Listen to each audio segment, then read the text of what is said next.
anytime now because Move this thing manually. Yes. All right, there we go. Thank you. Yes. Hello and welcome to another episode of Beyond the Black Rims. I'm MarzGurl. I'm Josh Knight the First. This is season 7, episode 6. Or episode 148 if you're counting. Well, that was me moving it manually. That was literally what, like, I click the button to make it do the thing. No, I'm saying Sometimes just like reach and physically move the with, thing over. with my hands. With your hands. I wish that was a thing that I could with do. your digital hands. But I cannot. But thank you, as always, to the Patreon contributors over at patreon.com/MarzGurl who make this show and all kinds of other shows continue to happen.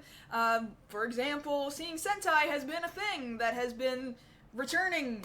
And yes, back with a vengeance. I got a new episode recorded that should be up for you Patreon contributors tomorrow, so be looking forward to that. What else has been going on, Josh? Well, I don't know, how far are you now in, was it Sun Vulcan, correct? Yeah, more than halfway. Okay. More than halfway. Managed to get more than halfway in a week, so... That's good. It is pretty good, yeah. Yes, so, hope you guys are doing well. Anything else cool that's been happening other than Seeing Sentai? I don't know how cool everything else can. I finally made it to level 100. I got my prestige in Overwatch, so that's good. I'm still only like level 36. Yeah, you'll come up one day. One day. I just don't play as frequently as you is all. Yeah, pretty much, because I'll play for hours. Yeah. Late into the night and early morning, but it's worth it. Mm-hmm. It helps get out the rage from the day-to-day grind. Right. We've got that. And then, interestingly enough, right here before the show started, I hate it when this happens, where something comes up and we wish we'd known about it maybe 2 hours earlier, because we would have talked about it. So, we'll mention some news about it later on in the follow-ups, but, of course, Power Rangers Ninja Steel is coming out from Saban later next year, which is the adaptation of Shuriken Sentai Nin Ninja from last year in Japan. And there's this big debate going up right now that, most famously, their 6th Ranger is both a ninja and a cowboy. And his transformation device is of note because, you know, going into Ninja Steel, they've changed from their swords being the transformation device to this sidearm weapon that they have, which is this giant ninja star now being the main transformation device, which isn't necessary, but it's not exactly the worst thing. Well, now we're wondering about Star Ninja, as he's known there in Japan. His device, which Kalen happened to have won before. Yeah, thank you, Japan Hero Collectibles. Yeah, big ups to Japan Hero Collectibles. Once again, you can't see the lettuce because it's green. There's totally lettuce there. Yeah, not ghost lettuce. Yeah, ghost You can't lettuce. put your hand behind it. Yeah, it doesn't work like that. It doesn't work like that, you're right. That's not how it works. Alright. So, this thing may or may not make it into the show, and just now, it literally crossed my Twitter timeline 5 minutes ago. Yeah, so what are we gonna do? Where apparently, we're gonna talk about it. Apparently Bandai is going to take your votes as to whether or not the burger should make it into Ninja Steel. Because I'll look at it this way. If you take it apart, it's 2 parts, really. It's the burger itself and the throwing star that has the 6th Ranger's face on that, if you guys can see it. This will probably make it in. Yeah, because it's part of also the... Doesn't it also join... You can put it on the Zord. The Zord, yeah. So that's fine. That part's fine. It's this, the actual burger cell phone from the series that we're wondering whether or not they'll come up with something different or what. But leading it up to debate, I can't help but believe that it's some form of lip service. Like, they've already made their decision on how they're going to do this, because why on earth would they pay attention? I bet you, if they're talking about it, then they will. You really think so? Only because you said that. Otherwise, I thought, well, they're not going to do it.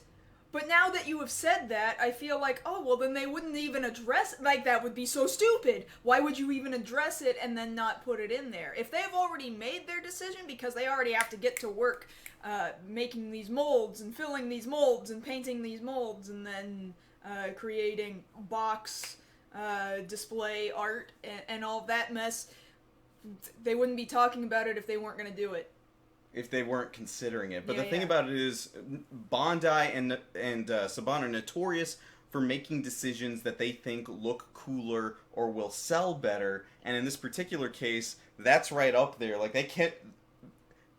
I wouldn't be surprised at all if they haven't been working tirelessly to figure out how to get around the burger. But now maybe they're thinking, well, maybe it's too hard to get around the burger. Maybe we need to just put feelers out there to see, well, maybe we can get away with the burger and nobody will notice or care that much, or maybe they'll enjoy it. So maybe that's where they're coming from with this. I find it hard to believe, though, because of all the past decisions they've made. I still haven't forgotten about you for what you did to Geki Ranger. Sunglasses. Jungle Fury wasn't that great. So, yeah, I'm worried about what they're going to do here, because... Yeah, I understand that.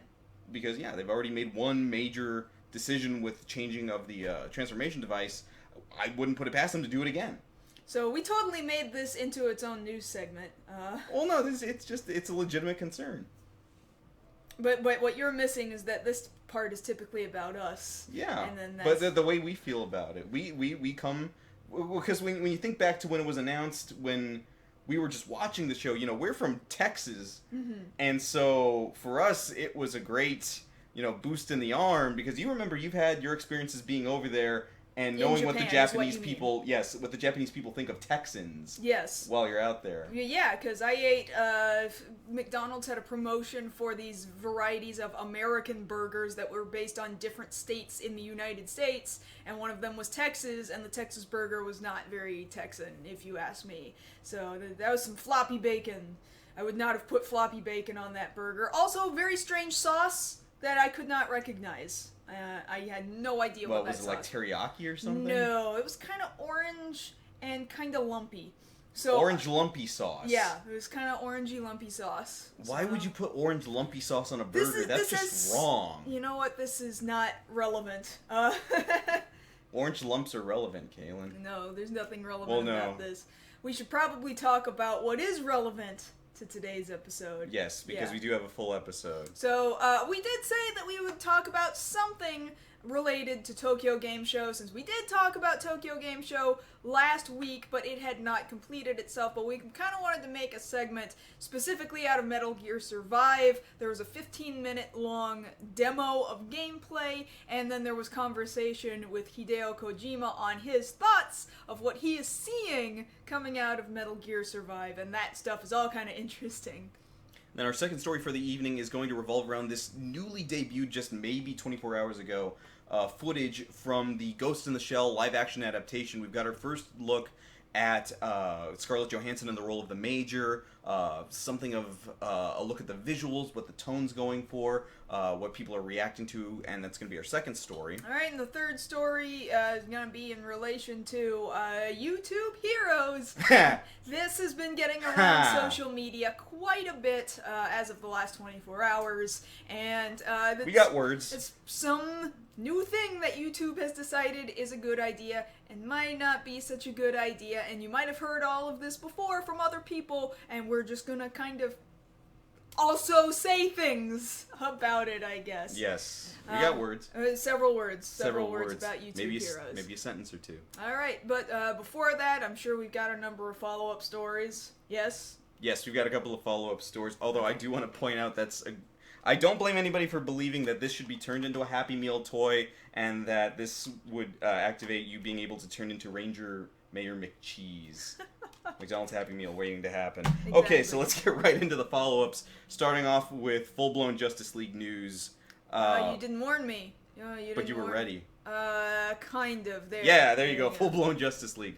Okay, so, of course, over the weekend, a lot of people around the world celebrated what we've come to refer to as Batman Day. And thankfully, Snyder learned a thing or two from last year when there's some major geeky thing going on that might relate to the thing you're trying to promote. Maybe do something good on that day. We got something. So we have an official look at Commissioner Gordon from Justice League. We have a picture here of J.K. Simmons there on the roof of GCPD along with the bat signal. I'm going to try and get this bigger. Try and get it bigger there. For my money, that looks like Commissioner Gordon straight out of the comic books. For the most part, yeah. Yeah, and the thing is, it's very talented actor there. It's very small here on screen. If you were able to see it in full high-res quality, then you could see him a little better. But it's pretty good.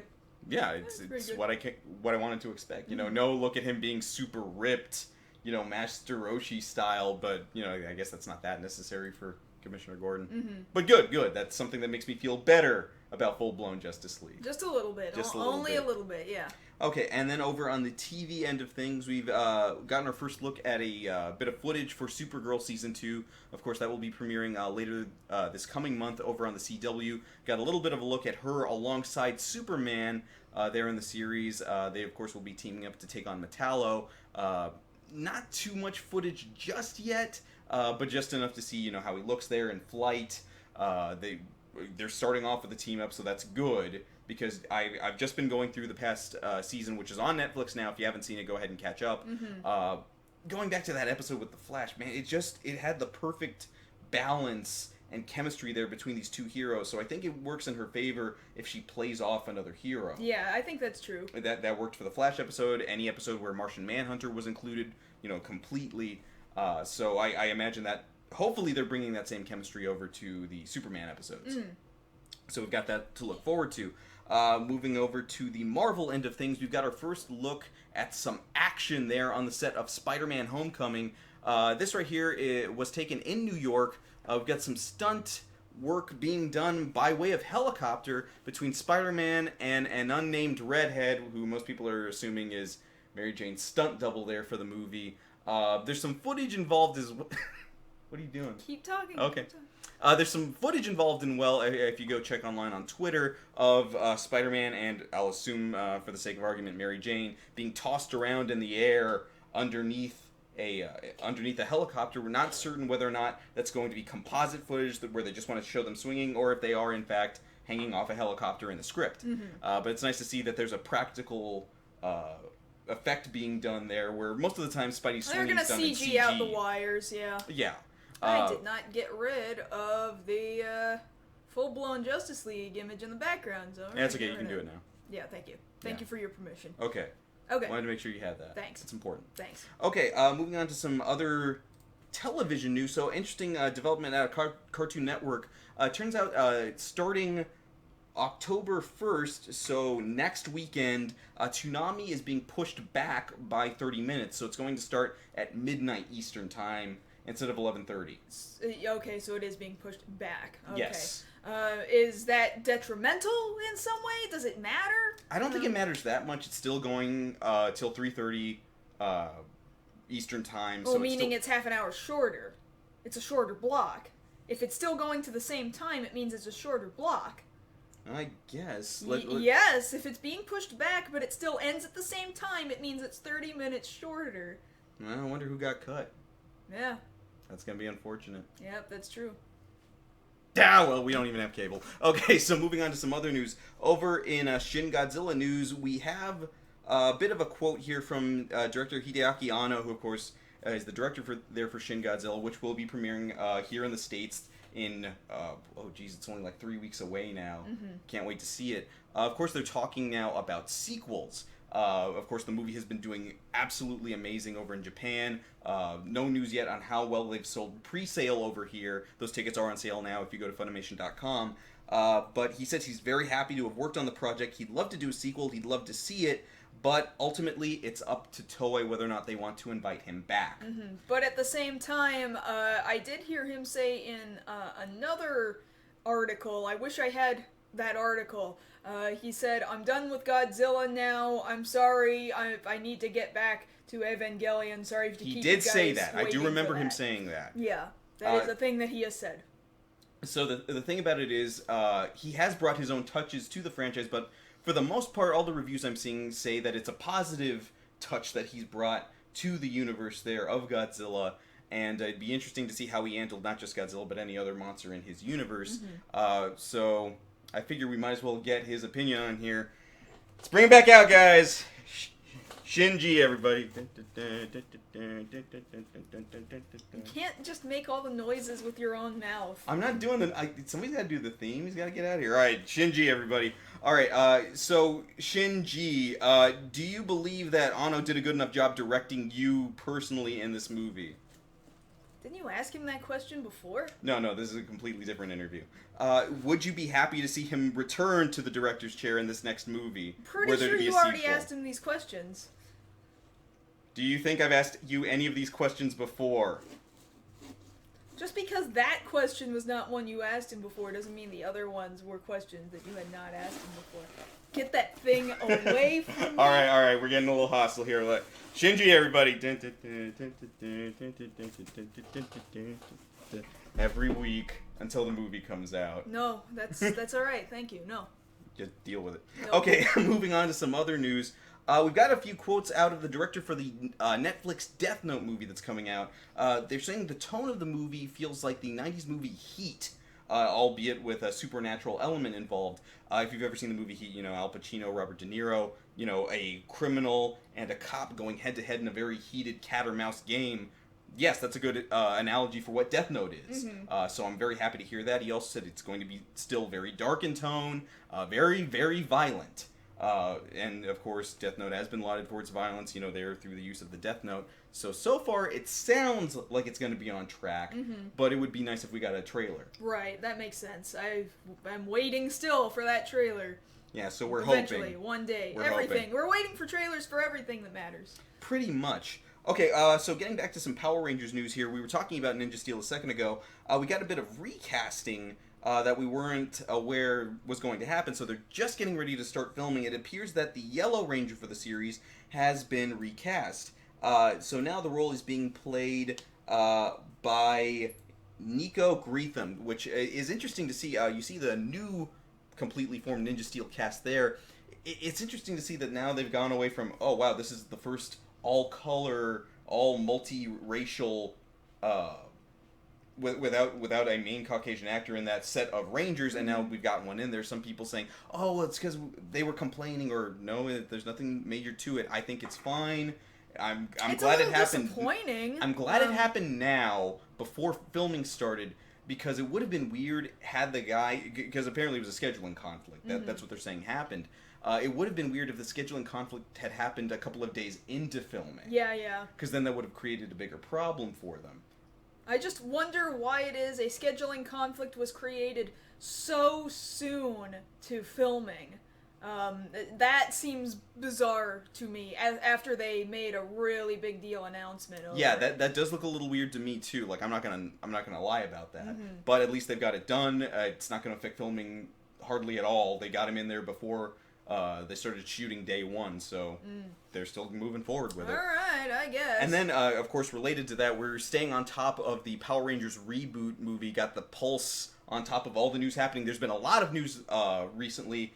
First thing we'll start with is just maybe about 2 hours ago, it was announced that comedian and SNL alumni Bill Hader is going to be the voice of Alpha 5 in the movie. Okay, that's... Some people are, like, really excited about that, and I don't know if I need to be excited. Like, I like him. I don't know. And Alpha 5 is a goofy little sidekicky thing. I also wonder about whether or not Alpha 5 even freaking needs to be there when this movie is being so grimdarked up.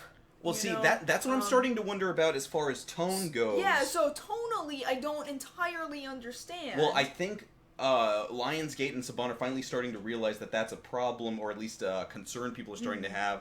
Along with that announcement, just before that, we got our first look at the Dinozords in the movie. Of course, that news was confirmed a couple of weeks ago, but now we've got these posters out just ahead of New York Comic Con showing each of the Rangers with their helmets off, alongside their signature Dinozord. There on your screen there, Triceratops, Saber-tooth Tiger, Tyrannosaurus, Mastodon, and Pterodactyl, respectively. From the look of it, a lot of people are saying, well, these look really kind of close to Bayformers. Yeah. Whereas I'm The Triceratops is the only one where you can identify that it's directly a Triceratops. That's exactly what I was going to say. You can see the tusks of the Mastodon, I guess. Yes, you can see the tail of the Tyrannosaurus. I'm guessing that's the leg of the Saber-tooth Tiger. And I don't know what part of the Pterodactyl that is. I don't know if she's on a wing or the neck. I'm not exactly certain what that is. What we do know, just as well, is that Lionsgate will be having a panel for the movie there at New York Comic Con on October 2nd, and that will actually be streamed to the internet. So if you're not able to attend New York Comic Con, you'll be able to watch from your home. Yeah. So we'll definitely be reporting back to you guys on how that goes. Finally, some actual information. And they will be revealing the trailer. So it's about friggin' time, because we're, 5 months out at this point? Something like that, yeah. That's way too close. It's way too close. Way too close. Okay, moving over to some movie news. Over with the Assassin's Creed movie, which of course is coming out this December, the director has confirmed that any of the scenes that happened in the past, which will of course be taking place in Spain, will be done in Spanish. All of it. Oh, interesting. Yeah, so it's not going to be, oh, this is Spain, but we're all talking English. No, it's going to be... Talking English? Yeah, you know what I mean. Speaking? Speaking English. Speaking So it's going to be English? Spanish with English subtitles. They said they wanted to go for something that gave it more of an authentic feel, so they figured that was a natural choice. That I'm makes sense. fine with it. Well, yeah, I mean, that just plain makes sense. That just plain makes sense. Yes. So you move forward with that.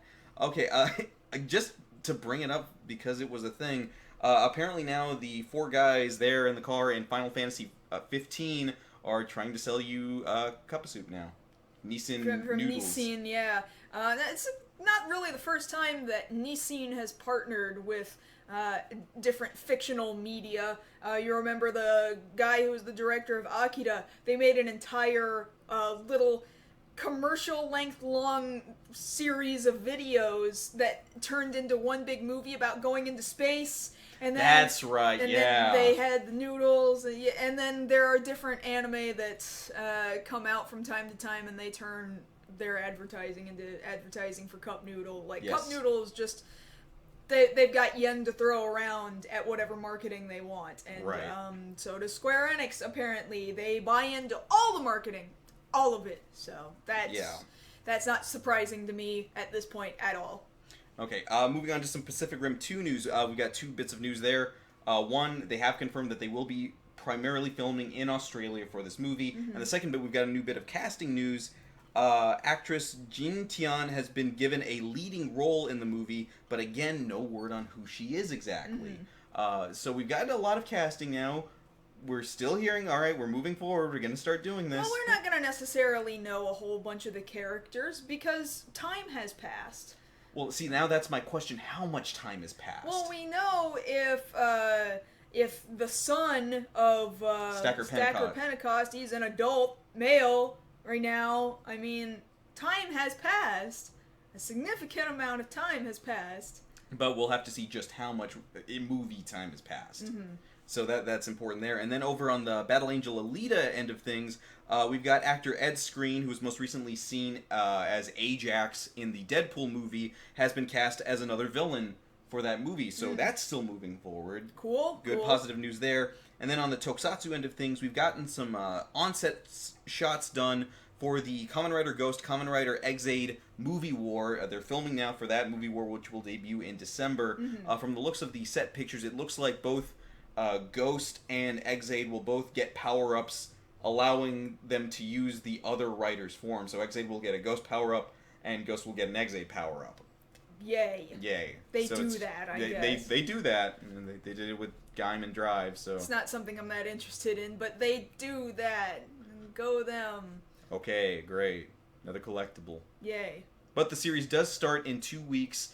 Looking forward to that. Ghost is over, and we'll talk about that Later, yes. But that's all the follow-ups we've got. Let's go ahead and get into our first story. Alright, so it's, Metal Gear? Metal right? Gear. Is our first one. So, I have here in the... of course it starts with It would start with the dang sheep. So here's the sheep, guys. Let's talk about first of all this footage that we're looking at right now, which is gameplay footage that came up during the Tokyo Game Show of Metal Gear Survive. As a reminder of what Metal Gear Survive is, it is what Konami thought was a good idea to create by simply reusing assets from Metal Gear Solid 5 while Hideo Kojima left and has absolutely nothing to do with this. So what do you want to start with? Do you want to start with the gameplay or Kojima himself talking about it? Well, let's go with the gameplay since it's here in the background right now. Okay, so of course you guys are looking at the gameplay here,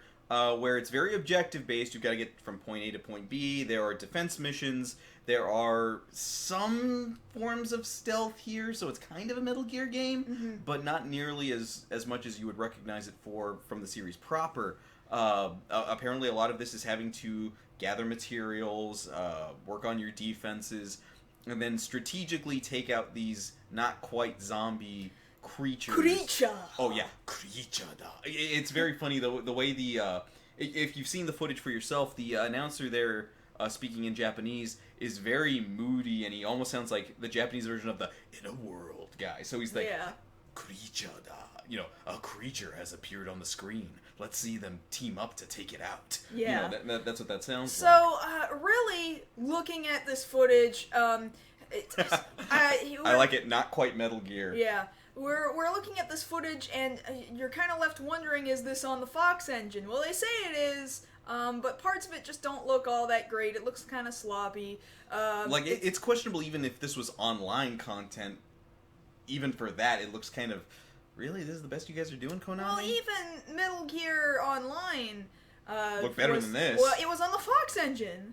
Yeah, so why does this look so crappy? I mean, it looks okay. Because you remember, we were there last year at Tokyo Game Show. We saw some, right in front of our face, some advertisement and footage for Metal Gear Online. Mm-hmm. That looked way better than this. Yeah, of course it did.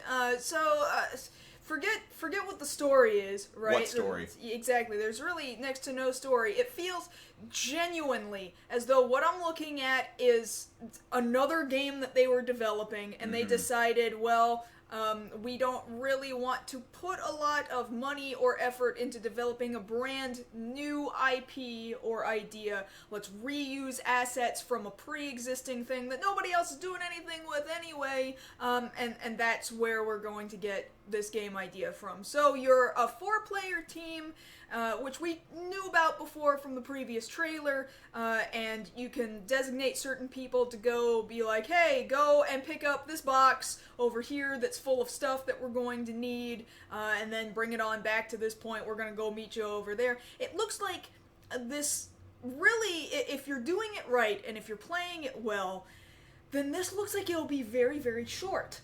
Right, unless yes. there's an overarching story that they have not presented to us, it looks like you do this in the same vein that you do Left 4 Dead, and let me kind of clarify myself there.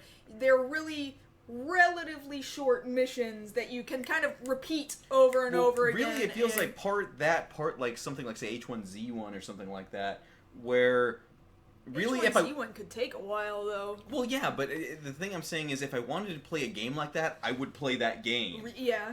Because those games already exist, and I don't see this really bringing too much new to the table other than I see you guys obviously borrowed some stuff from Metal Gear Solid 5. So you go and you collect things, you collect items so that you can then craft, and you craft things just so instantaneously, so you can craft barricades, you can craft fences, you can craft an entire frigging machine gun turret, and all kinds of things.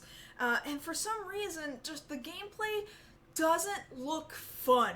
A part of me thought, okay, clearly this is not Metal Gear Solid, this is crap, but what if the game is actually fun? But I'm just looking at this game, and it just so doesn't even look fun to me. I don't know if fun... I wouldn't exactly say the word fun. It doesn't look entertaining to me. To somebody, it might be... Entertaining is fun, yeah. I don't know. I think those aren't exactly the same things. Because something can be entertaining, but not necessarily fun. So you're saying something bad could be entertaining. Absolutely. Perhaps because of its merits on being bad, you would be entertained Exactly. by it. That's what I'm saying. So do you think this falls more into, like, mediocrity? It's just mediocrity, excuse me. It's so mediocre that it's just forgettable and bland, and thus who's gonna remember it in a year's time, and who's gonna care? Like people will play it initially because zombies sell, and beyond that, like what's going to make it, like you're saying, stand out in people's mind? Where's the replayability? Yeah. Because there's only so many different ways you can kill a zombie. And in this modern day and age, we have more than enough options for zombie killing in your video games. Mm-hmm. And adding this onto it just seems kind of like a moot point. Like, why do I need this? Well, furthermore... Why do you guys think we need this? Furthermore, I also feel like, as I was watching this gameplay happen, I also sort of felt like all the people in this gameplay trailer playing the game were doing a bad job playing the game. I felt like I would have made decisions that were not and maybe that's because I haven't seen enough of the game and I don't know what I'm talking about, and I wouldn't make those decisions. Maybe that's just your opinion. My opinion, looking at this footage, it looked like they just got stupid at a certain point. Because kinda, yeah. for the most part, they seem to be fairly easily taking on the zombies. Like, I don't even see what the stealth was for. If there's only 2 of them and there's 2 of you, one of you take on one of you take on another. It's a numbers game. Yeah. And then when they're being overrun, as you see here in the background, the zombies don't seem to be coming at you nearly as hard as some of the other games we saw just this past summer at E3. Mm-hmm. So I'm trying to figure out where the challenge is in that. Well, I can't tell, too. In a little bit, you see the zombies kind of start trying to overrun the thing that you build that sends off a signal that's really necessary. You need to protect it as if it were some sort of tower defense. And at some point, yeah, it looks like they get overrun. And at the same time, it also looks like they're doing a really bad job of managing how they attack the onslaught of the zombies. They don't directly go up to, oh, we gotta protect this point. They instead run really far away from the point that they need to protect and start trying to attack the piddly zombies over here. And then at the same time, like right at the beginning of this gameplay trailer, right, there's just the 2 zombies wandering about. Right. And they're like, we need to distract them and then run up and stab them in the head from behind. And so the dude throws a Molotov cocktail to distract them. And he throws the Molotov cocktail in the direction that they need to go, and part of me just sort of thinks, well, I would not have done that. Yeah, because that's a waste of a Molotov. Well, 1, it's a waste of a Molotov, and 2, I would have thrown it in a direction that is not the direction that I'm trying to go. Kansas City Shuffle. I would have distracted them in another direction Everybody entirely. goes right, you go left. And then maybe kill them, but then I guess they had it just fine, because they killed them, but like, you're kind of right, why even bother wasting the Molotov when it looks like, well, all you gotta do is... Well, plus, the other thing about it is that these zombies, these whatever they are, clearly have 2 weak points on them. There's this giant crystalline structure on their head and one on their back, and the game tells you that's their weak point. So in a case like that, that's kind of hard to miss. Yeah. You know, in that case, they're the Z-Putties from Season 2 of Power Rangers. Like, oh, they're technically stronger, but they've clearly got 1 weak point. Yeah. So why am I having a harder time defeating them? Mm-hmm. I just have to hit them in the chest. Yeah, yeah. Same thing here. I just have to hit them in the head like a regular zombie, or hit them in the back and, you know, hit weak point for massive damage. Like, that. Where's the fun in that? There's no skill necessary for that. I mean, I think you're just tricking yourself into thinking there needs to be more stealth there than you need. What's kind of funny is that by the end of this gameplay demo, the announcer, the narrator, is saying, this mission ended in failure. Let's hope it ends better next time. And part of me is just like, why would you show me a trailer that ends in failure for this game where you already know you're trying to repair damages with this damaged relationship you have with your gaming audience. Which would bring us to Kojima's comments on the game, because of course he was there at the Tokyo Game Show and they had to ask him, so was this something you had a hand in?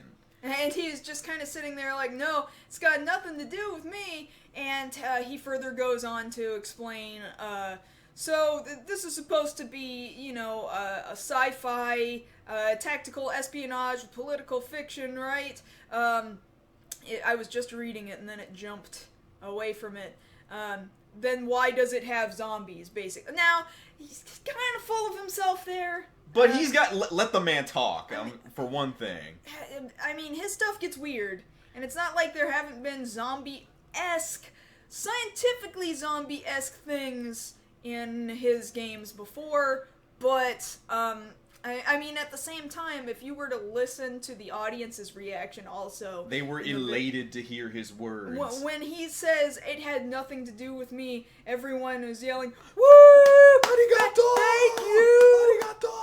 And so when he says, it's political fiction, right? For that reason, there's no reason zombies should show up. That's how I see it, you know? And then the audience goes, yeah, that's right! That's right! The audience is just so... In Japanese, of course, but they're absolutely 100% in agreement with him. So they know what's up. They know where their loyalties lie, and that's the thing. Like, this very much shows, and a lot of people have come to this conclusion already, that this is Konami trying to show, you know what? Screw that guy. We're better off without him. I'll show him I can make my own. I can make my own Metal Gear with blackjack and hookers. And instead of hookers, I meant zombies. And with blackjack, I meant a sheep. And that sheep is just so sad. So apparently, you can distract these zombies with sheep and just leave this poor sheep dangling in the air with a balloon. We were with some friends the other day, and last night, yeah, they were just kind of like, so. I don't understand. If this whole area got lifted up, there weren't sheep in that area. Where did the sheep come from? Yeah. I don't understand. Our one friend's like, that's not even how you use the Fulton cannon. And I'm like, hey man, they're trying to do their own thing. I'm not here to defend them in the slightest. Yeah. So that's what we've got right now out of Metal Gear Survive. Whether or not it actually makes it, like, I wouldn't be surprised if they were like, you know what, maybe we should. Guys, let's just give up. Let's go get a drink. Like, well, why do we have to put this game out? Yeah, I'm saying give up Konami. That's basically what I'm saying. You think that would be the best choice? That would be the best choice for them. A mercy killing. A mercy killing of this game. Yes. Okay. Sure, Josh. Why not? I guess that's it for now. Yeah, for that. Get them out of here. Yeah, I think everyone's sick of this by now. I'm sick of it. Okay, so let's go ahead and move on to our second story, revolving around this new footage that we've just gotten just this past day for Ghost in the Shell, this new live-action adaptation starring Scarlett Johansson. I feel like, okay, so what we're looking at right now were 5 shorts that were 10 or so seconds long apiece, so it all equates to a little less than a minute of footage. About a minute 15 altogether. Not even. No, this is 56 seconds. Okay, 56 seconds, whatever. No. So, what I am most shocked, what I am feeling internally the most right now is, man, I can't even believe I'm actually looking at this and that this is real. And that's not in a negative connotation, or even necessarily a good one, just this actually exists, and after all these years, I can't even believe it. Because we've been, ever since, the Wachowskis? ever since, The Matrix.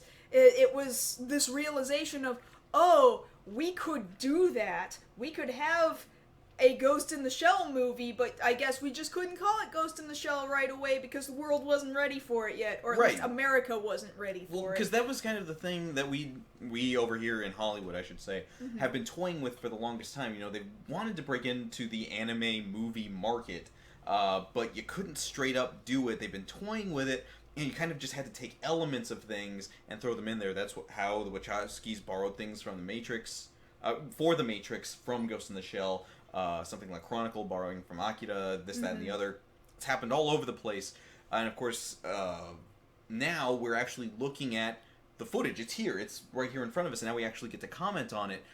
For my impressions of this, I actually am feeling pretty positive about this. Because looking at it, some of this feels like straight up like the original movie.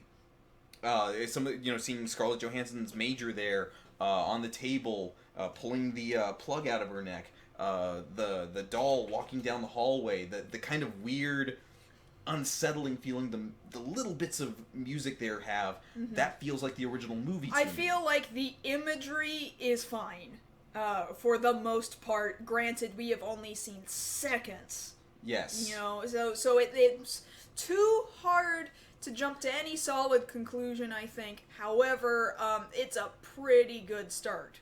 I think so, too. Speaking. It's too hard to say whether or not storytelling is any good. We have no story.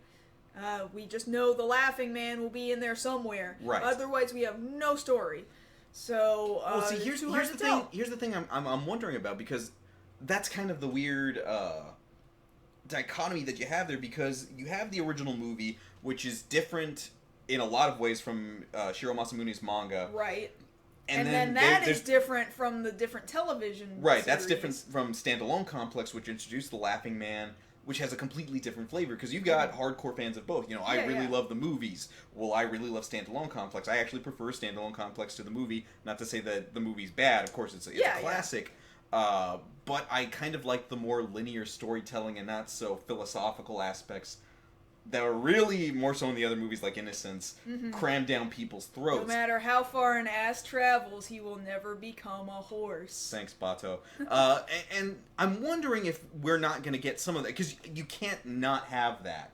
Even in Standalone Complex, there's a lot of talk about, what is a person, what is the soul, what is the collective, things like that, these really large philosophical concepts.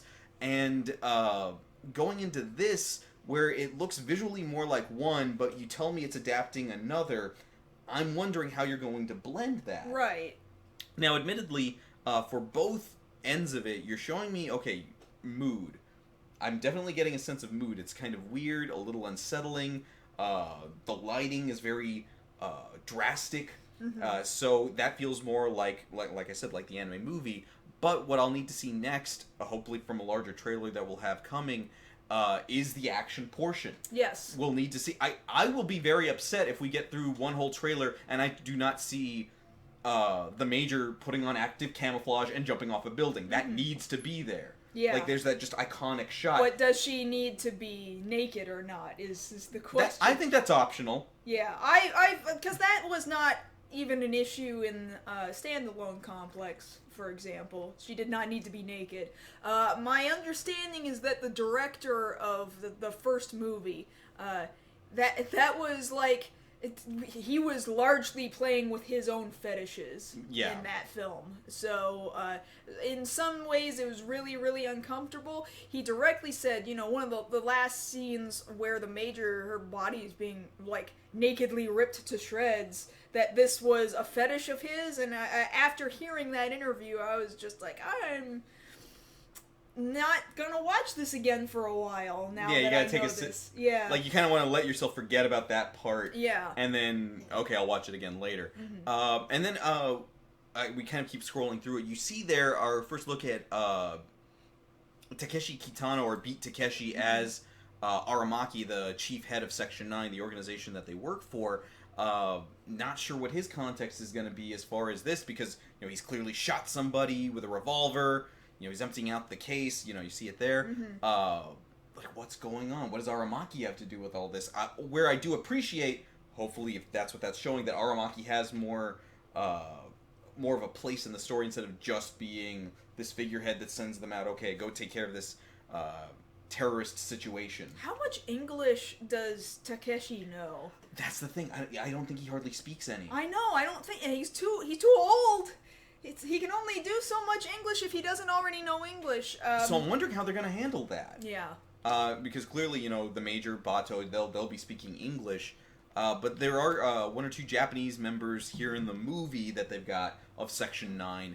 So I wonder how they're going to handle that, whether they're going to handle that through just saying, oh, it's just an auto-translate thing because we're all cyberized, or most of us are cyberized, not Togusa. But I definitely feel like maybe this will blow people's expectations, because a lot of people have been very upset about this. Going into it, oh, the casting this, oh, you shouldn't be messing with my classic anime. And now here, I want to say this is the most positive thing we've gotten so far, because I'm seeing these visual callbacks to parts of the original. You're showing me that, hey, I know where we came from too. We want to go there together in live action. That's good. I also feel like there are several Japanese fans who have also been excited about the news, who also feel like Scarlett Johansson's going to do the part justice, because I feel like a lot of Japanese people understand it. Maybe they just don't know to be upset, because they are such a homogenous country that if they made it, everybody would be Japanese, because there's almost no option over there. Whereas they expect, oh, it's out of Hollywood, we're just gonna get what we get, and then they are satisfied and they're happy to see it at all. I'm not saying whether or not that's the right answer, but I don't see a lot of Japanese people who are really upset over the decisions that have been made with this thus far, and I think that's really interesting. Yeah, so we'll go ahead and wait on this. I do appreciate that the logo is a callback to the classic logo. That's nice. Yeah. But we're going to go ahead and sit on this, wait till we see a more full trailer, get a look at what the tone of the whole movie is, how the Laughing Man fits in there, how they're going to handle all these different things with philosophy and action and having to balance that. But for my sake, I actually feel positive. Yeah. I'm glad that this is our first look. I am. And not something, worse that I might have cooked up in my head. Yeah, I'm cautiously optimistic. Yes, that's what I meant. At the same time, I'm also looking at the shelf and seeing the Ghost in the Shell DVD, and I have not watched the original movie in many years at this point, and I would like to go back for a rewatch. Yeah. So we'll have to do that. Yeah, for sure. So, I guess for the most part, we're done with this also. I think we can spend quite a lot of time. Yes, because we need some time to talk about this last story, which, of course, this was, yesterday that came out as well? Maybe the day before? It was late last night, yes. Okay. Or, no, it was middle of the day. So this is a thing that, let's talk about screwing up. So you can make a mistake, and then you have an option after you've made a mistake. Say if you're dealing with customer service. Say you spilled coffee on somebody by accident. Normally the way you want to go about that is if the person is angry, they have a right to be, you spilled coffee on them, and if they want to speak to a manager, you let them speak to a manager. That's just good customer service. What you don't do is spill coffee on somebody, get the person at the next table to talk to them, and have them talk to the manager about the coffee they spilled, and then allow that other person at the other table to spill coffee on other people. I don't know if that's a perfect analogy. That's what I'm going with. I understand where you're going with this. So we need to tell people what this is. Yes. Don't get too ahead of yourself. So Okay. what you're looking at is the trailer that dropped for the function YouTube Heroes, as you can see right here. Yes. Because heroes deserve to be rewarded or something is what they're trying to tell you. So this is basically a way for YouTube to crowdsource the ability to make YouTube a better place. Really, this is a thing that they should have their own staff doing already. They should have paid people on this to be doing this rather than getting volunteers to do this. But that's what they're choosing to do, is get just about anybody to be a volunteer. And so what do these volunteers, these YouTube heroes, do? They do many number of things. You start by being level 1. By the way, this goes through 5 different levels. You progress as though this is some kind of strange video game. RPG. Okay, you start at level 1. At level 1 is basically just signing up. Right. Signing up is you join the community and you get to access the hero's dashboard. We don't necessarily know what is on the hero's dashboard just yet, but to become level 2 you need to get 10 points. How do you get points? You earn points. For example, 1 point is accurate reports of videos that violate community guidelines. So you're flagging people's videos, right? You can get points for contributing a subtitle edit that gets published. So you go to somebody's video, it doesn't have subtitles, it doesn't have closed captioning, or it has bad subs or closed captioning, and you contribute, and the person who made the video goes, "Great, thanks for the contribution, I'll use them in my video." So you get a point for doing that. You contribute a subtitle edit that gets published, so yeah, that's another point. And answering a user question on the YouTube help forum with a comment that is selected as the best answer. So you could be like randomly commenting all over the place and just hope that somebody thinks that you were just so insightful that they picked your answer as the best answer. Kind of like Yahoo Answers. Yeah, that's what I was about to say. That sounds very much like Yahoo Answers. Like Yahoo Answers except for YouTube, and you'll get 10 points for that. And like, these YouTube forums, like, nobody even freaking knows they exist. I had to go digging through. The web address is productforums.google.com/forum/#!forum/YouTube. What? Right? So that, and like, nobody freaking uses it. Nobody uses it. So, like, nobody even knows that it's there. So then, Furthermore, getting to level 2, right? You continue your training. That's what level 2 is. And you're trying to get 100 total points. On level 2, you get to start learning new things at exclusive workshops. Like, I guess you'll be part of, like, video classrooms or something like that. Some form of training, it seems. And you take part in hero hangouts. So, like, Google Hangouts, but with other people who do what you do. And I'm just like, well, couldn't you do that at any time anyway? So far, through level 1 and level 2, I'm mildly confused and not wondering, well, what does this have to do with anything? Why is this a problem? Level 3 is where it gets so scary. You want to get to 400 points to then progress to level 4. From 100 to 399 points for level 3. At that point, you get to mass flag abusive videos. Now I'm scared. Like this, what it shows in the video here, I don't know if it's playing right now. It'll play here in a second, but it shows you've got this big old grid of videos. You can just go, and I'm wondering. Yeah, here it is, right here. Yeah, and I'm wondering, well, did you watch the video to see whether or not there was a problem in it? Like, if it's on a grid, like, you're not watching it. You're just clicking things. Why would you even do that? I don't even know. And you get to help moderate content in the YouTube Heroes community. So actually, as confusing as this video is, it makes you think, oh, you're gonna also be able to start flagging people's comments. But actually, that's maybe not necessarily the case. When they say the YouTube Heroes community, there is another group that is buried that nobody knows exists, and it's called the Creator Community, and it's kind of like the forums, but there's also some other little subsections, and they're gonna have a subsection for YouTube Heroes, and nobody freaking knows how to get there! Nobody...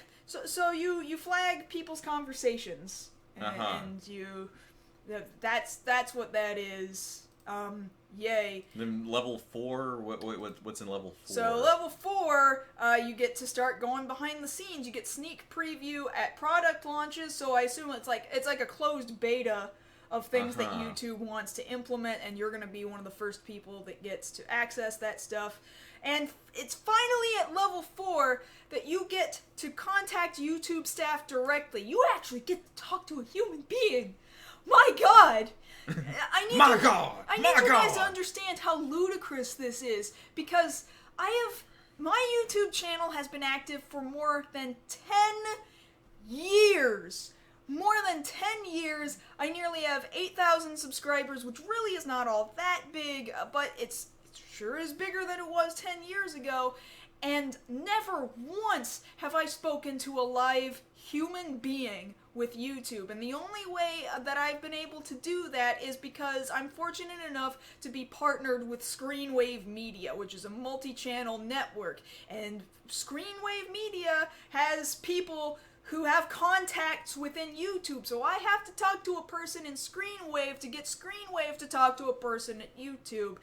And So the only reason you're able to do anything there is you have to go through a middleman. Yeah, exactly. So I have to go through all this crap to go to level 4 to talk to a person, and then finally you get 1,000 YouTube hero points, and you get to test products before they release. So, I guess level 4, you're not actually in the beta. You get to see what the beta is going to look like. And level 5, you get to participate in the beta of whatever YouTube is going to launch. And you get to apply for the Heroes Summit, which is some kind of party for you being like, yeah, I flagged people's videos and I contributed subtitles. Yay! And Okay, can we get real now? Get through this. Okay. Really, the biggest part about this that a lot of people are pointing out is the ports in level 3 and level 4, specifically for flagging and specifically for talking to a human. Mm-hmm. One, the fact that YouTube, you think it's a good idea for you to essentially crowdsource out, not have to pay anybody to deal with the problems that are absolutely rampant on your website. that was your best idea. This was your play. So here's the other confusing part, right? People are saying, "Oh, don't worry, because there's there are systems in place that will totally prevent trolls from doing troll things. Like here's the program rules. Like you have to be 18 or older, or however old is legal in your given country." And you have to have a valid YouTube channel, and it must not be pending or suspended or inactive at the time you tried to enroll. You have to have, like, we have to screen you, and I'm like, what does the screening entail? Who's doing the screening? And who's doing the screening? And then once you start doing stuff, once you start flagging stuff, surely they say themselves that they have to verify that you have flagged things in a quality sort of manner. But if you don't have the manpower to do that already, what makes you think that you're going to have the manpower to watch The Watchmen? You do not that's basically have the case. Yeah, who watches The Watchmen? Because this is exactly how my channel went under earlier this year. Right. Somebody misflagged, like, probably some random troll misflagged one of these episodes of Beyond the Black Rims from like 3 years ago. And it was audio only. It was audio only. It didn't have any abusive content. And YouTube failed, a human being failed to verify that the content was actually okay and there wasn't a problem with it. And my entire YouTube channel was gone. Gone, and that's why I needed Screenwave to talk to a person at YouTube to get my YouTube channel back and active, and that triggered a whole new slew of problems with Content ID. So I do not see how they're swearing, "Oh, don't worry, we're going to put them through verification, and we're going to also verify that the flagging they do is not bad flagging."